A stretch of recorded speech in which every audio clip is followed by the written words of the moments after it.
They say kindness is free, but for Sarah Bennett, it cost her everything she had. On a freezing Tuesday in November, she broke the rules to buy a cup of coffee for a homeless man shivering in a booth. She didn't do it for a reward.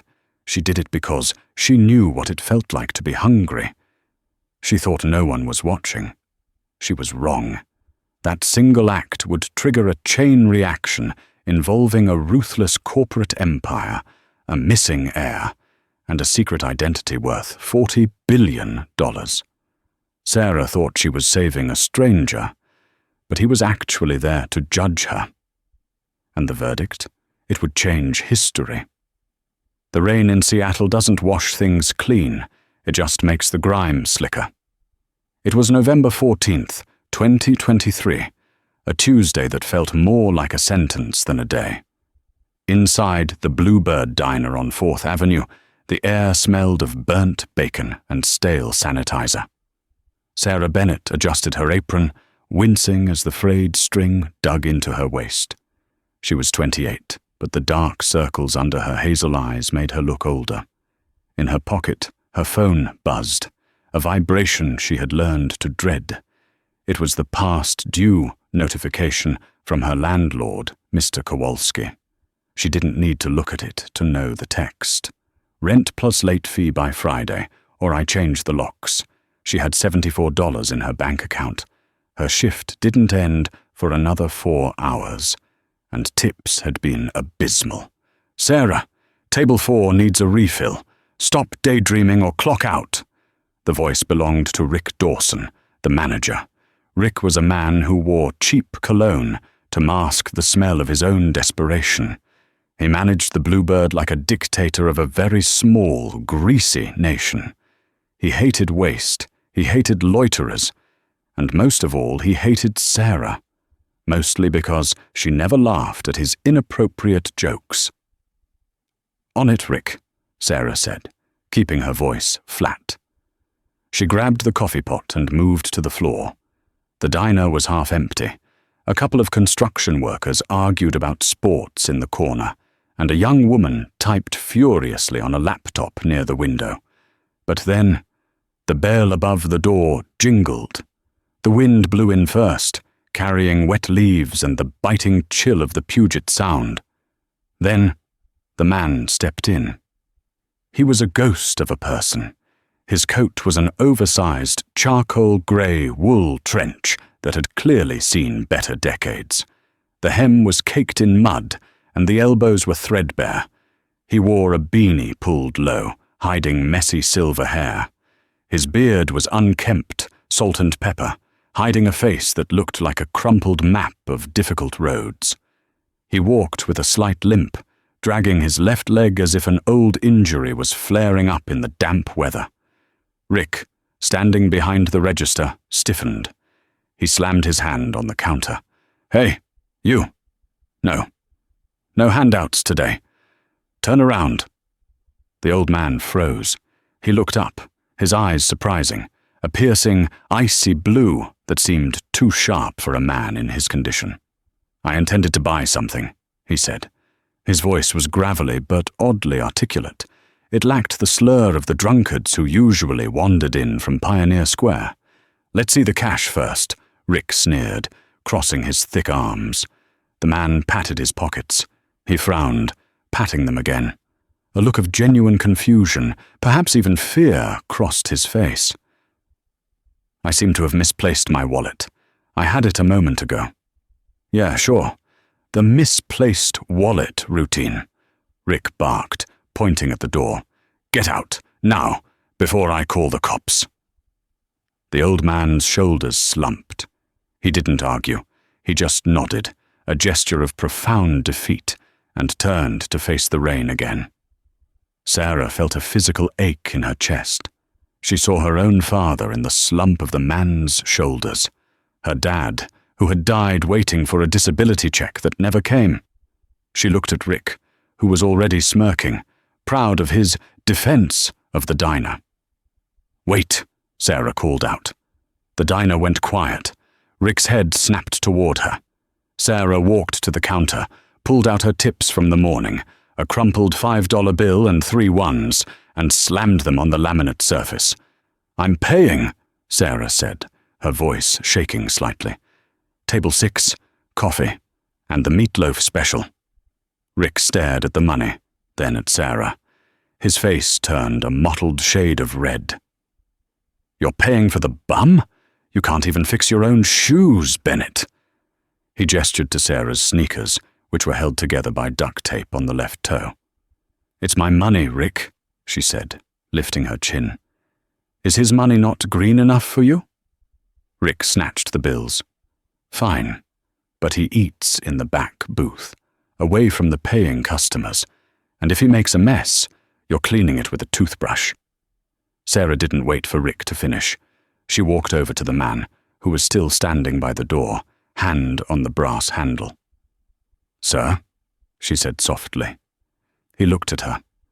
Up close, he smelled of rain and old paper, not alcohol. "Miss?" "Please sit down," she said, guiding him to the corner booth. "It's on me today. My name is Sarah." The man looked at her for a long silence. He seemed to be cataloguing her face, memorizing the scattering of freckles across her nose. "You don't have to do this, Sarah. I am an inconvenience." "You're a human being," she said. "And it's meatloaf day. The gravy is actually pretty good." She poured him a mug of coffee. His hands shook as he lifted it. He took a sip, closed his eyes, and sighed, a sound of pure, unadulterated relief. "I am Arthur," he said quietly. "Nice to meet you, Arthur." For the next hour, Sarah checked on him between tables. She brought him extra napkins. She sneaked him a slice of cherry pie that she was supposed to charge for. They talked briefly. He didn't speak of how he ended up on the street. Instead, he asked her about herself. "You look tired, Sarah," Arthur observed, cutting his meatloaf with precision. "Is it the job?" "It's life, Arthur," she admitted, wiping down the table next to him. "My mum's in an assisted living facility in Tacoma. The bills are relentless. I'm studying for my paralegal certification at night, but it's hard to study when you're pulling double shifts." "Paralegal," Arthur mused. "The law is a noble instrument, but often played by out-of-tune musicians." Sarah chuckled. "That's one way to put it. I just want to help people who get crushed by the system. Well, never mind." "Like me?" Arthur asked, a twinkle in his eye. "Like us," Sarah corrected. Arthur finished his meal. He wiped his mouth, folded the napkin into a perfect square, and looked at Sarah with an intensity that made her pause. "You have a kind heart, Sarah Bennett," he said. "The world usually tries to break hearts like yours. Do not let it." "I'm trying, Arthur." He stood up. The warmth of the food seemed to have straightened his spine. He buttoned his ragged coat. "I have no money to tip you, but I can leave you this." He reached into his pocket and pulled out a metal object. It was a heavy, silver lighter. It didn't look expensive. It was tarnished and scratched, but it had an engraving on the side. Veritas. Truth. "I don't smoke, Arthur," she said gently. "Neither do I," he smiled. "Keep it, as a reminder." He placed the lighter on the table. Then the bell jingled again. But this time the atmosphere in the diner shifted violently. 2 men walked in. They didn't look like customers. They wore black tactical gear, not police uniforms, but private security. They had earpieces and eyes that scanned the room like predators. Rick came out from the kitchen, wiping his hands on a greasy rag. "Hey, we're not a break room for SWAT. What do you want?" One of the men ignored Rick and walked straight toward the back booth where Arthur had just stood up. Sarah instinctively stepped in front of Arthur. "Can I help you?" The guard looked at Sarah as if she were a traffic cone. He moved to shove her aside. "Do not touch her," Arthur's voice rang out. It wasn't the voice of the hobo anymore. It was a command. A voice used to boardrooms and gavels. The guard hesitated. "Sir, the extraction team is ready. The board vote is in 3 hours. We need to go. Now." Sarah looked from the guards to Arthur. "Arthur, what's going on? Are you in trouble?" Arthur looked at Sarah, a strange sadness in his eyes. "I have to go, Sarah. Thank you for the coffee." "Grab him," the lead guard said. They grabbed Arthur by the arms. It didn't look like a rescue. It looked like an arrest. "Hey, let him go!" Sarah shouted. She grabbed the guard's arm. "Get off, lady!" The guard snarled. He shoved Sarah backward. She tripped over a chair leg and fell hard, her head cracking against the laminate counter. The diner erupted. The construction workers stood up. Rick ran out. "Get them out of here! They're wrecking the place!" Rick screamed, not caring about Sarah on the floor. Arthur struggled, his eyes locking onto Sarah's. "Sarah!" he yelled. But the guards were efficient. They dragged the old man out the door and into a waiting black SUV with tinted windows. Tires screeched, and they were gone. Sarah sat up, dizzy, her vision blurred. She touched the back of her head, her fingers came away bloody. Rick loomed over her. He wasn't asking if she was okay. He was holding a pink slip. "You brought this heat on us," Rick spat, his face purple. "Security guards, bums fighting. You're bad news, Bennett. You're fired." Sarah blinked, trying to clear the fog. "Rick, I'm bleeding. They kidnapped him. I don't care if they took him to Mars. You're done. Get your stuff and get out. If you're not gone in 5 minutes, I'm calling the cops for trespassing." Sarah stood up, her legs shaking. She looked around the diner. The regulars looked down at their plates, too afraid to intervene. She was alone. She untied her apron, folded it, and placed it on the counter. She walked to the back booth. The table was empty, except for the tarnished silver lighter. Veritas. She shoved it into her pocket, grabbed her coat, and walked out into the rain. She had lost her job. She had a concussion. She had no way to pay rent. And she had no idea that the man she just fed was Arthur Sterling, the reclusive founder of Sterling Heavy Industries, a man worth $42 billion, who had been missing for 6 months. 3 days passed. Sarah sat on the floor of her studio apartment in the Rainier Valley. The apartment was essentially a closet with a window. The heat had been turned off yesterday. She was wearing 3 sweaters. On the small coffee table lay a pile of rejection letters. She had applied to 4 diners and a retail store. No one was hiring before the holidays. The legal industry wouldn't touch her without the degree she was struggling to finish. Her phone buzzed. It was the dreaded text from Mr. Kowalski. "It's Friday, Sarah." "No money. Pack your bags. I'm coming over at noon tomorrow." She put her head in her hands. She thought about her mother, Evelyn. The nursing home, Shady Pines, cost $4,000 a month. Medicaid covered some, but Sarah's under-the-table payments covered the extra care her mother needed for her dementia. Without that, they would move her to the state ward. "I tried, Mum," she whispered to the empty room. She reached into her pocket and pulled out the silver lighter. She flicked it. A strong, steady flame erupted. She stared at the fire. Veritas. What was the truth? The truth was that being good didn't pay the bills. Knock, knock, knock. It was a sharp, authoritative rap on the door. Sarah's heart stopped. Kowalski wasn't supposed to be here until tomorrow. She scrambled up, panic rising. She couldn't face him. Not yet. "Miss Bennett?" a voice called out. It wasn't Kowalski. It was deep, smooth, professional. Sarah cracked the door, leaving the chain on. Standing in the dim hallway was a man who looked like he cost more than the entire building. He wore a navy bespoke suit, a silk tie, and rimless glasses. He held a leather briefcase. Behind him stood 2 large men. Not the tactical guards from the diner, but professional bodyguards. "Sarah Bennett?" the man asked. "Who are you?" Sarah asked, gripping the door. "I don't have any money. If you're a debt collector, you're wasting your gas." The man smiled politely. "I am not a debt collector. My name is James Calloway.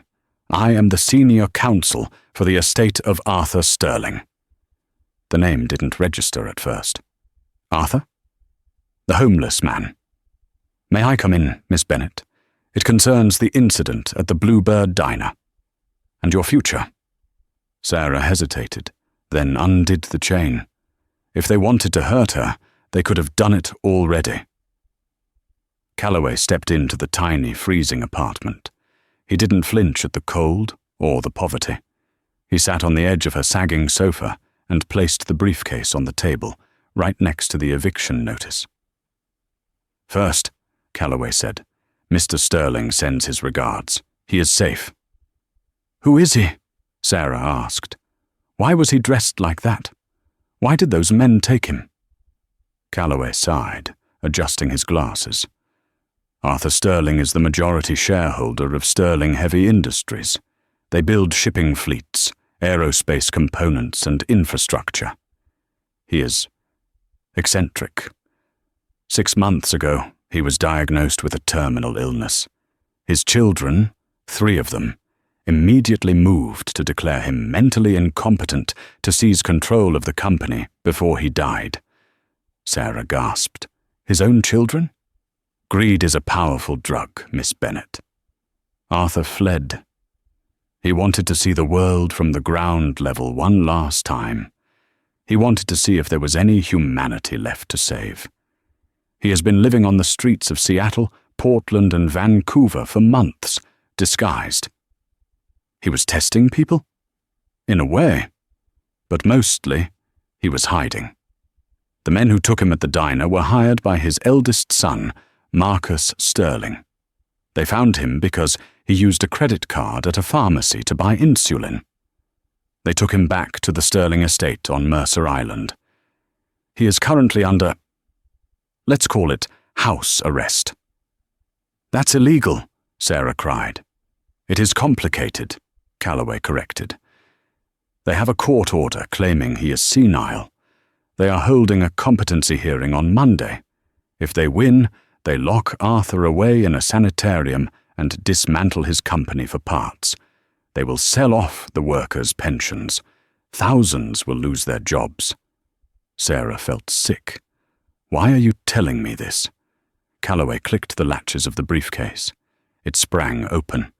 Inside there was no money. There was a single, thick legal document bound in blue leather. "Arthur has a plan to stop them," Calloway said. "But he needs a proxy. Someone who is not family. Someone who is not on the board. Someone who cannot be bought." Calloway looked at Sarah. "He chose you." "Me?" Sarah laughed, a hysterical, jagged sound. "I'm a waitress who just got fired. I have $70. I can't fight billionaires." "You are the only person in 6 months who fed him without asking for anything," Calloway said. "He trusts you. This document grants you power of attorney over his voting shares, 51% of the company, for exactly 48 hours. You have to walk into the board meeting on Monday morning, present this, and vote to fire his children from the board." Sarah stared at the document. It was insanity. "If I do this," Sarah asked, "what happens?" "It will be dangerous," Calloway said gravely. "Marcus Sterling is a vicious man. He will try to stop you. He will dig up your past. He will threaten you. But—" Calloway reached into his inner jacket pocket and pulled out a check. He placed it face down on the table. "Arthur knows you are in debt. He instructed me to give you this as a retainer fee, regardless of whether you accept the mission or not." Sarah reached out with trembling fingers and flipped the check. Her breath hitched. It was a cashier's check from Vanguardian Bank. Pay to the order of Sarah Bennett. Amount $100,000. $100,000, Sarah whispered. That would pay the rent. It would pay for her mum's care for 2 years. It would pay for school. That is just for the trouble, Calloway said. If you succeed on Monday, the reward is substantially higher. But Sarah, listen to me closely. Calloway leaned in, his eyes dark. If you sign that document, you become the biggest target in Seattle. Marcus knows someone helped Arthur at the diner. He is already looking for you. In fact, Calloway looked toward the window. We believe his private investigators found your building 10 minutes ago. We need to leave. Now. As if on cue, the sound of heavy boots echoed in the hallway outside. The elevator dinged. "Open up! Police!" a voice shouted. But it wasn't the police. Sarah knew the voice. It was the guard from the diner. Sarah looked at Calloway. She looked at the check. She looked at the lighter. Veritas. "Where do we go?" Sarah asked, grabbing her coat. Calloway stood up. "To the lion's den." The hallway erupted into chaos. As the fake policeman kicked at the door, Calloway didn't panic. He simply nodded to his 2 bodyguards. "Clear the path. Protocol 0. The 2 large men moved with terrifying speed. They yanked the door open before the intruders were ready. The lead cop, the same burly guard who had shoved Sarah at the diner, stumbled inside. Before he could raise his weapon, one of Calloway's men disarmed him with a sickening crunch of a wrist, while the other tackled the second intruder into the opposite wall of the narrow corridor. "Miss Bennett, the fire escape. Now," Calloway ordered, his voice calm amidst the grunts and shouts of the brawl. Sarah didn't argue. She grabbed her tattered purse, clutching the $100,000 check against her chest like a shield, and scrambled out the window onto the rusted metal grate. The freezing rain soaked her instantly. Calloway followed, moving with surprising agility for a man in such an expensive suit. They hurried down 4 flights of slippery metal stairs into the dark alley behind the tenement building. A silver Audi A8 sedan was idling there, its exhaust pluming white in the cold air. The back door flew open. "Get in," Calloway said, practically throwing her into the leather back seat. They sped away just as the back door of the apartment building burst open. Figures emerged, shouting, but the Audi was already weaving through traffic on Rainier Avenue. Sarah was hyperventilating. She looked down at her hands. They were shaking uncontrollably. They had guns. They were going to kill us. "They were going to detain you," Calloway corrected, straightening his tie. "Marcus doesn't want a murder investigation before the board meeting. He wants leverage. He wants to know why my employer gave a waitress a Veritas lighter." He glanced at her pocket, where the silver lump rested. "Where are we going?" Sarah asked, watching her neighborhood, the pawn shops, the payday loan centers, blur past the window. Neutral ground, a place where Marcus cannot reach you before Monday. They drove toward downtown Seattle, the skyline looming like jagged teeth against the gray sky. The car pulled into the underground garage of the Sterling Tower, a 70-story monolith of glass and steel that dominated the financial district. They took a private elevator that didn't have buttons, only a biometric scanner. Calloway placed his palm on the glass panel. The car shot upward so fast, Sarah's ears popped. The doors opened directly into the penthouse. Sarah stopped dead. The space was bigger than the entire floor of her apartment building. It was a cavern of minimalist luxury, white marble floors, floor-to-ceiling windows offering a panoramic view of Puget Sound, and art on the walls that looked like it belonged in a museum. It was cold, beautiful, and intimidating. "This is Mr. Sterling's private residence in the city," Calloway said. "He hasn't used it in a year. You will stay here until Monday morning." "Here." Sarah felt dirty in her damp thrift store coat. "I don't belong here." "You do now," Calloway said. He walked over to a massive mahogany dining table covered in documents. "Sarah, you need to understand the battlefield." He tapped a tablet, and a face appeared on a large screen on the wall. It was a man in his late 30s, handsome in a reptilian sort of way, with slicked-back blonde hair and eyes that looked dead. This is Marcus Sterling, the eldest son, CFO of the company. He is brilliant, sociopathic, and deeply in debt to overseas gambling syndicates. He needs total control of Sterling Heavy to liquidate assets and cover his losses before the sharks come for him. Calloway swiped the screen. 2 more faces appeared, a woman with severe features and a younger man who looked soft.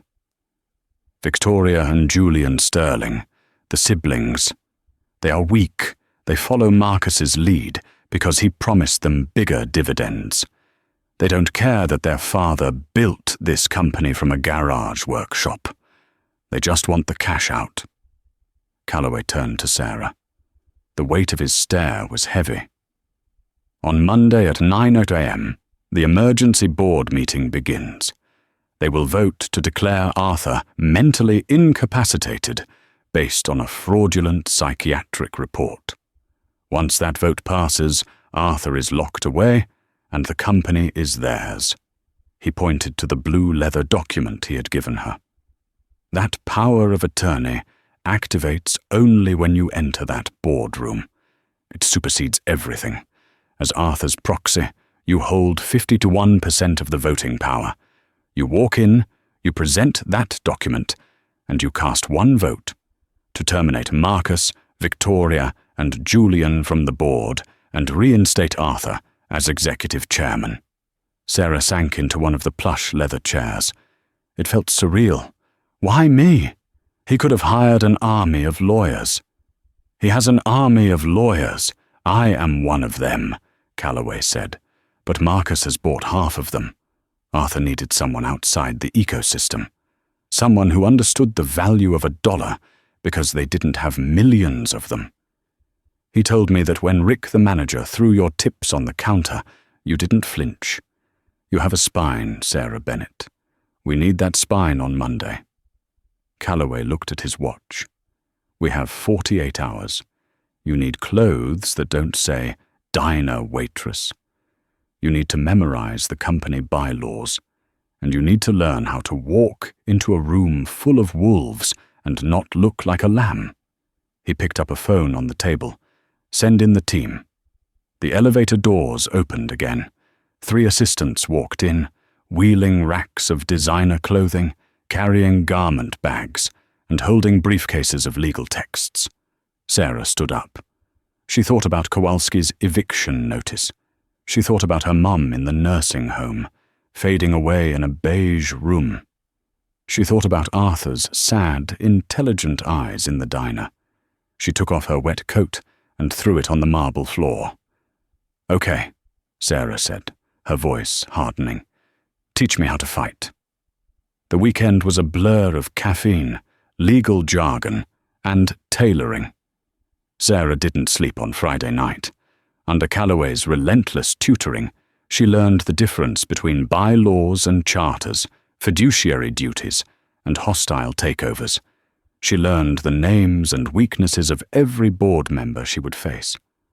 On Saturday afternoon, the stylists were finished with her. Sarah looked in the floor-to-ceiling mirror of the penthouse master bedroom and didn't recognize herself. The woman staring back wore a charcoal Armani power suit that fit her like a second skin. Her hair, usually pulled back in a messy ponytail, was cut into a sharp, sleek bob that framed her jawline aggressively. The makeup artist had highlighted her hazel eyes, making them look fierce. The duct-taped sneakers were replaced by black stilettos that clicked with authority on the marble. "The armor suits you," Calloway observed, standing in the doorway. "It feels like a costume," Sarah admitted, tugging at the lapel. "Corporate life is all costume theater, Sarah. Marcus wears the costume of a savior while he robs the vault. You are wearing the costume of justice. You just have to make them believe it." By Sunday morning, the tension in the penthouse was thick enough to choke on. Sarah knew the script. She knew the plan, but a nagging fear clawed at her stomach. It felt too easy. Marcus Sterling was described as a monster, but so far she had only dealt with his foot soldiers. "I need to see my mum," Sarah said suddenly, dropping a thick binder on corporate ethics. Calloway frowned. "It's too dangerous to leave the tower. Marcus has eyes everywhere." "I haven't seen her in 4 days.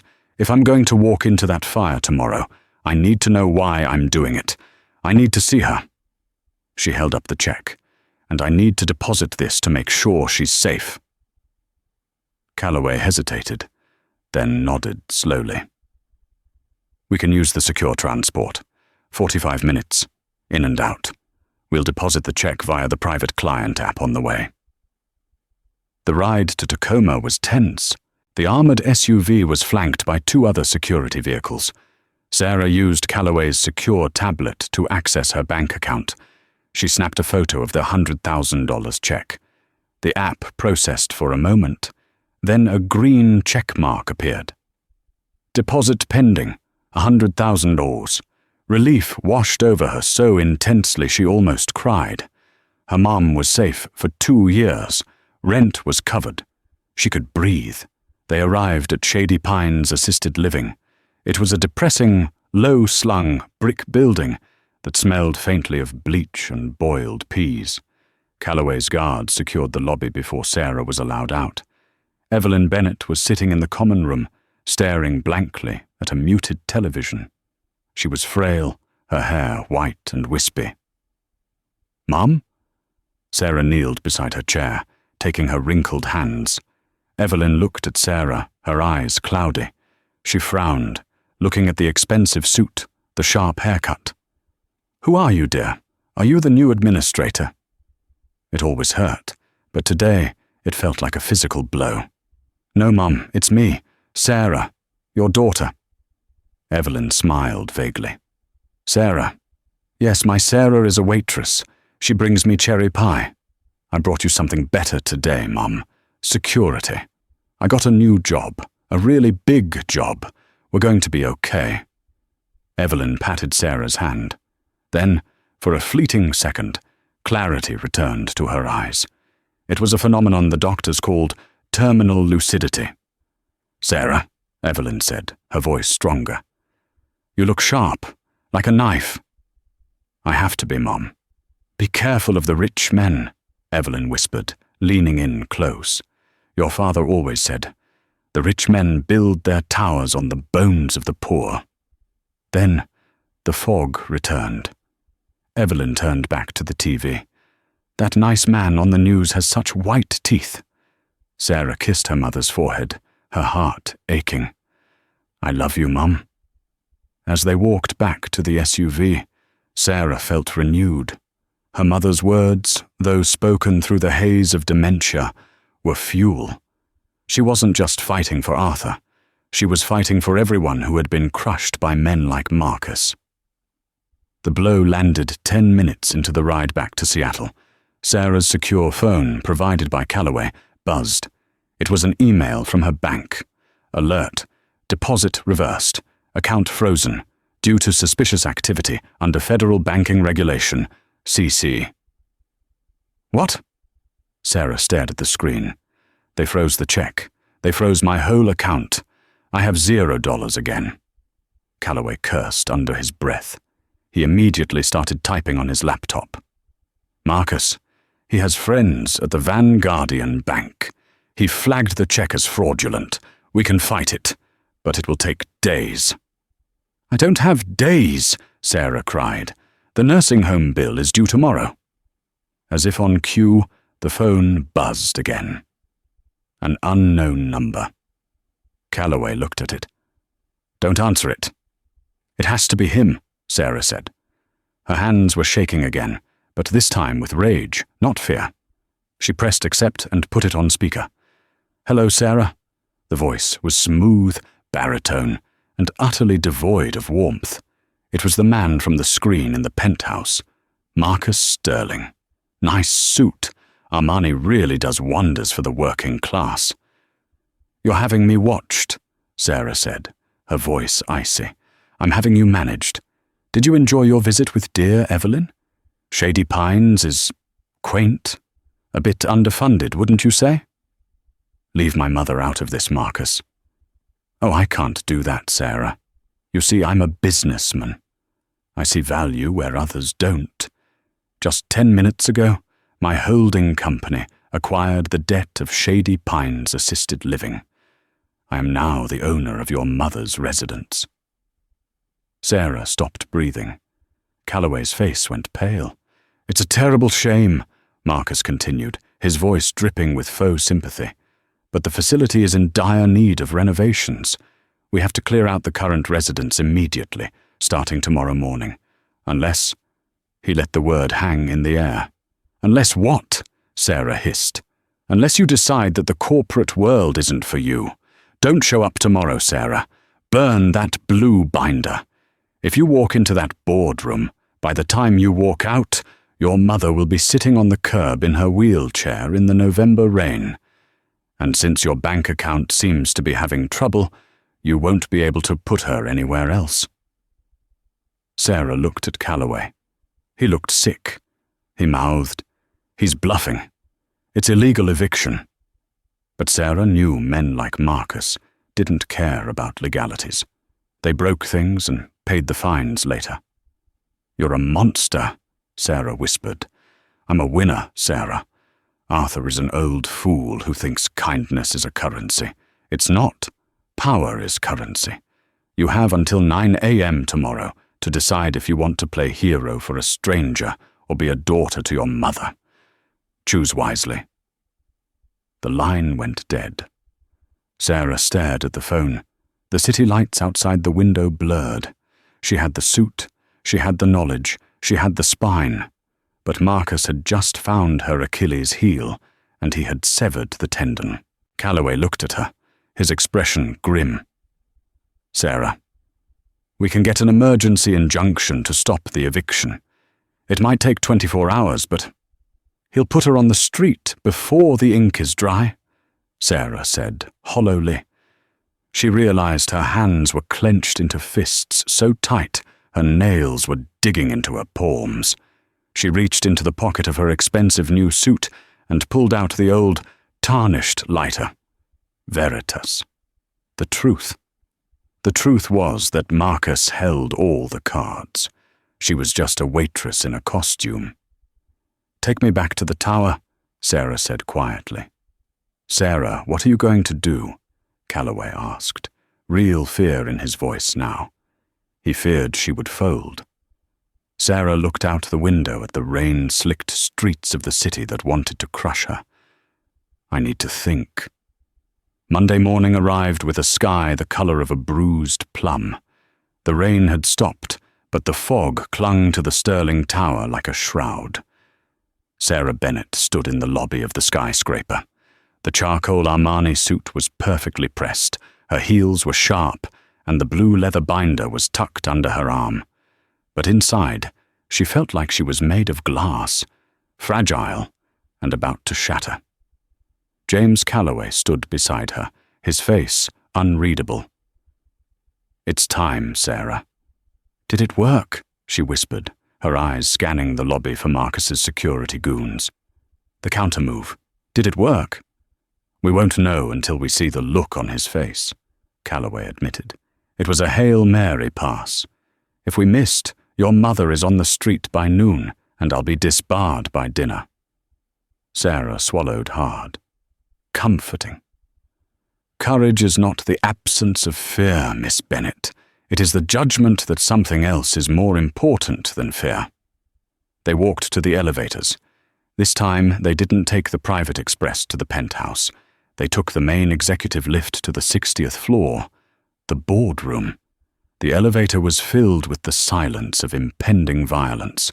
When the doors pinged open, they stepped into a reception area that smelled of expensive leather and fresh orchids.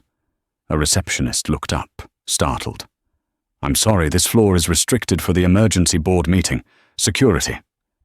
"I'm the proxy for the chairman," Sarah said, her voice projecting more confidence than she felt. She held up the binder. "And Mr. Calloway is my counsel. We are expected." Before the receptionist could argue, the double oak doors at the end of the hall swung open. Marcus Sterling stood there. He looked impeccable in a grey pinstripe suit, holding a crystal tumbler of sparkling water. He smiled, but it didn't reach his dead eyes. "Sarah," he drawled. "You came. I admit I'm surprised. I thought you were smarter than this. I thought you loved your mother." Sarah walked up to him, stopping inches from his face. She was 5'5". He was 6'2", but in her stilettos with her chin raised, she didn't look up to him. She looked through him. "I do love her, Marcus. That's why I'm here." Marcus leaned in, his voice, a whisper meant only for her.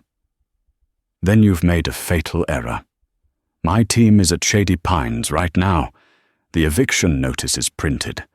As soon as you step through those doors and open your mouth, I send the text. She'll be waiting in the rain for a bus that won't come." Sarah felt a tremor in her hands, but she clenched them around the binder.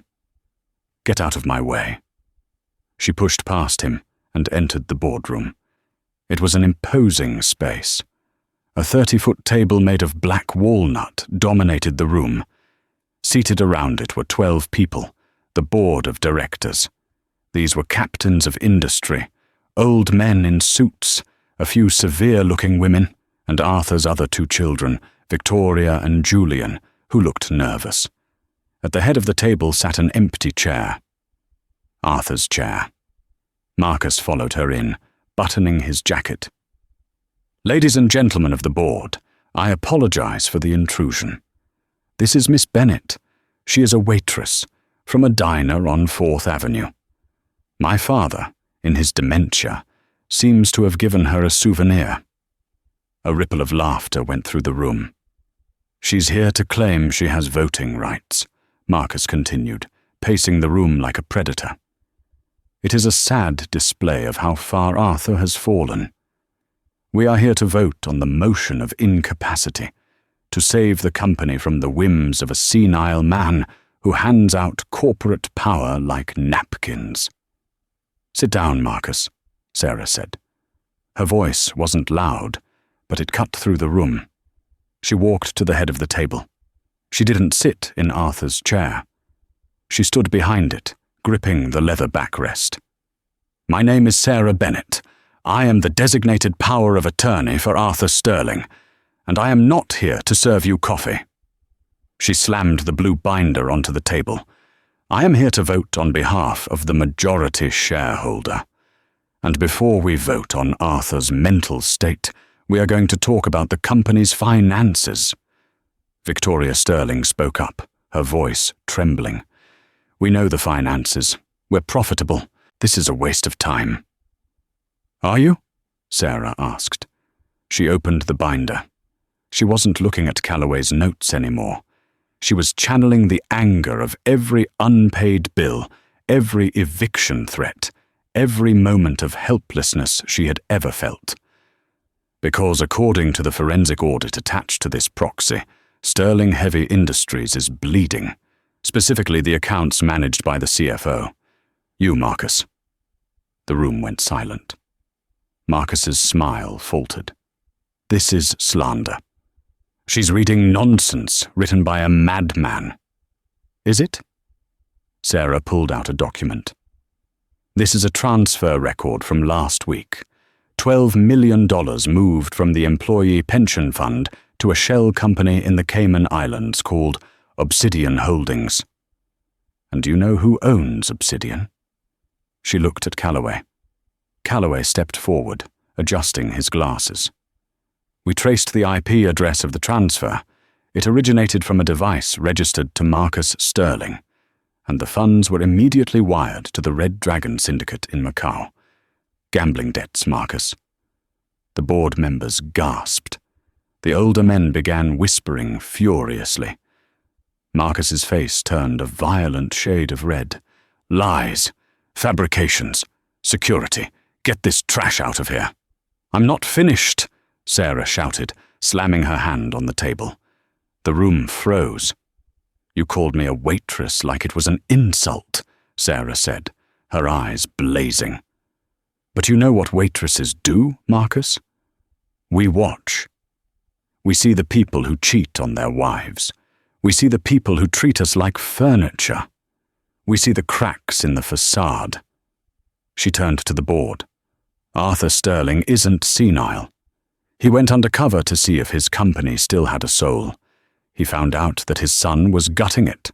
He found out that you, she pointed at Victoria, voted to cut safety inspections to save 1% on the bottom line, causing the accident at the shipyards last month. He found out that you, she pointed at Julian, have been selling proprietary tech to competitors. This is insane, Julian stammered.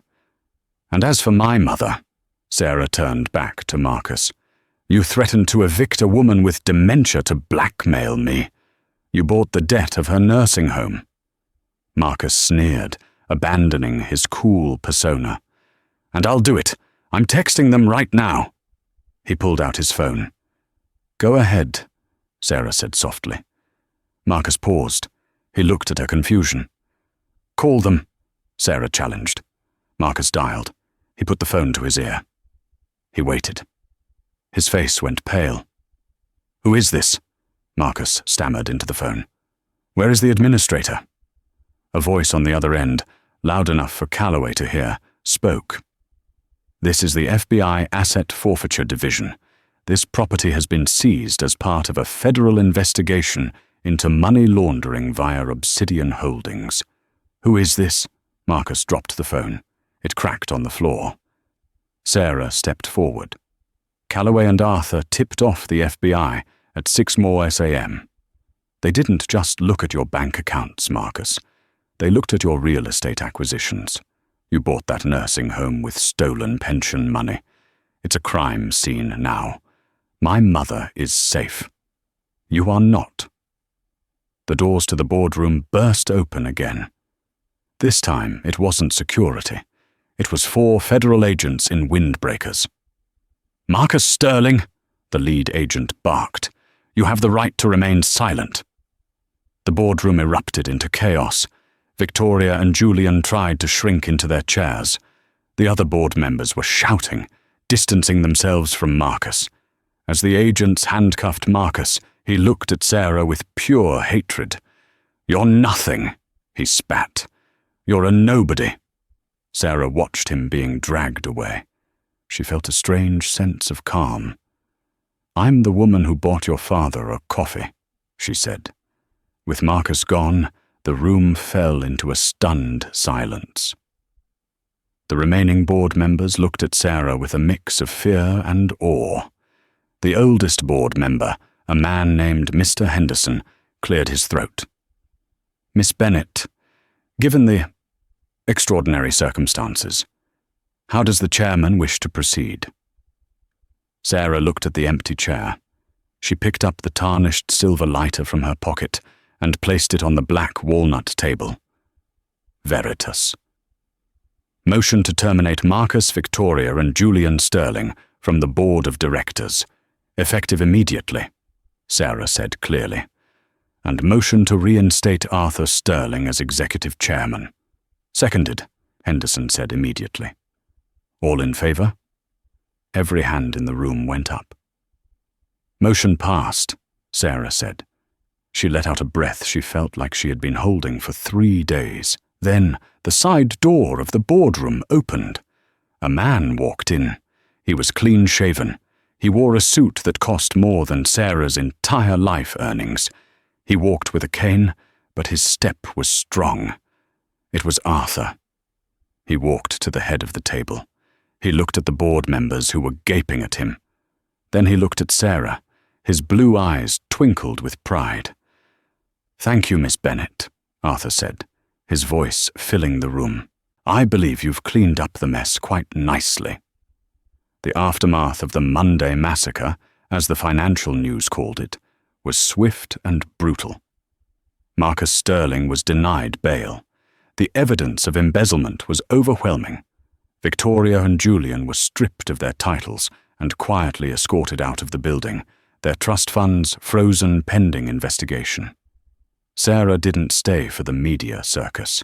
After the meeting, she had retreated to the penthouse, changed back into her jeans and sweater.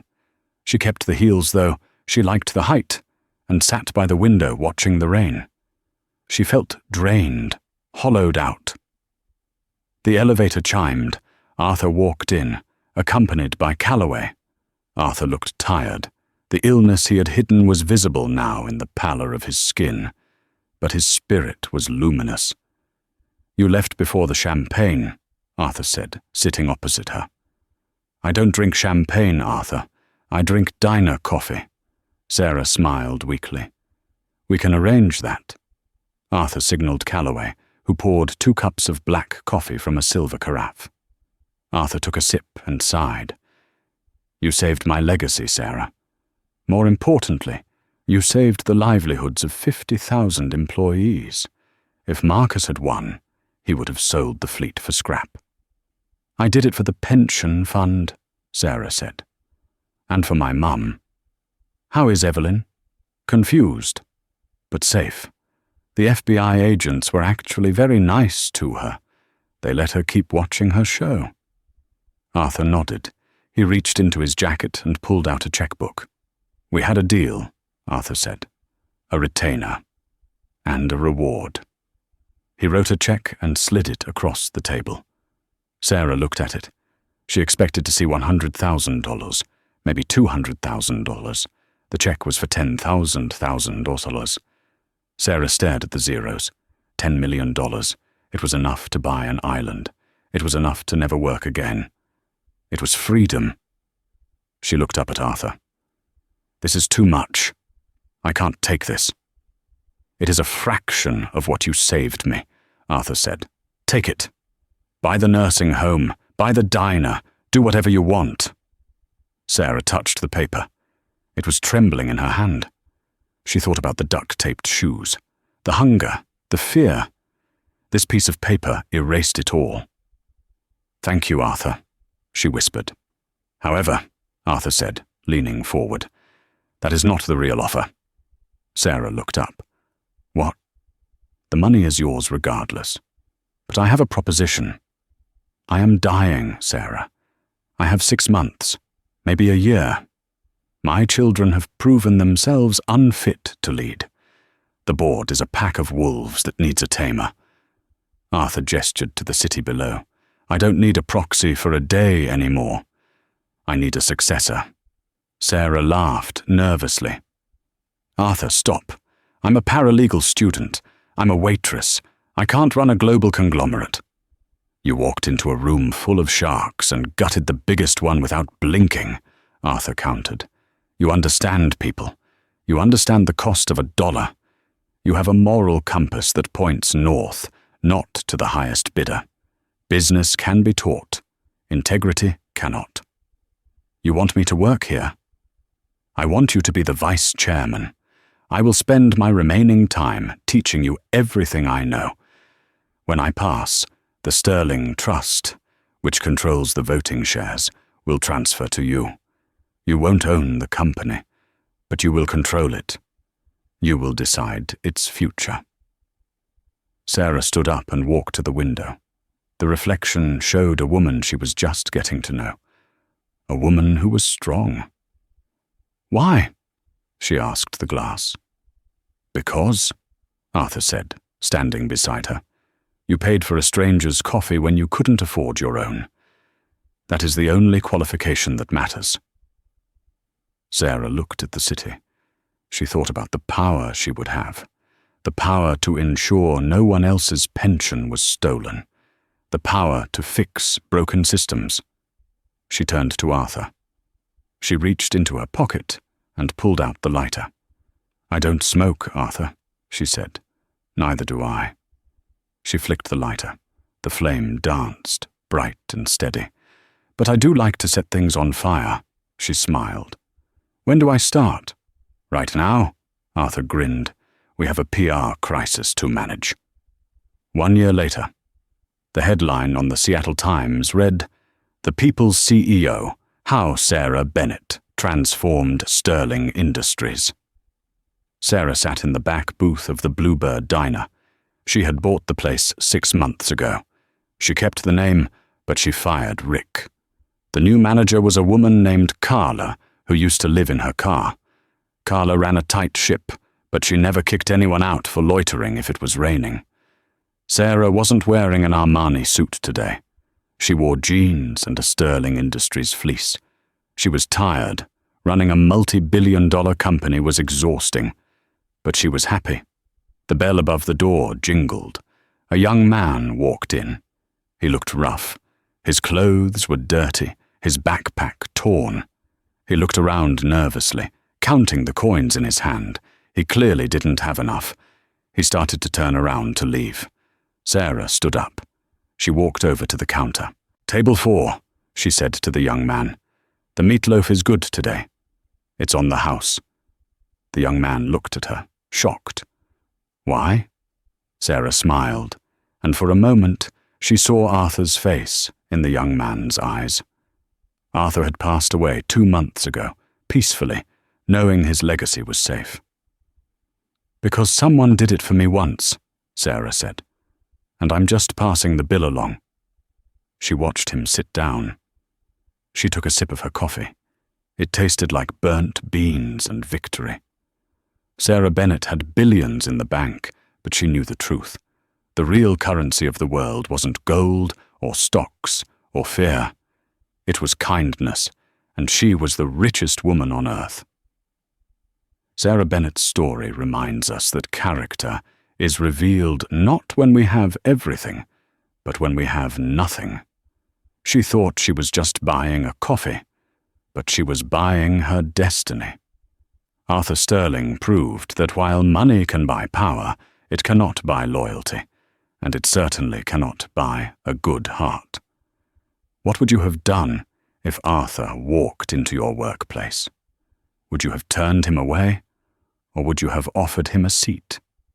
If this story moved you, please hit that like button. It really helps the channel grow. Share this video with someone who needs a reminder that good people still win in the end. And don't forget to subscribe and turn on notifications so you never miss a story. Until next time, remember, you never know who you're talking to, so always choose kindness.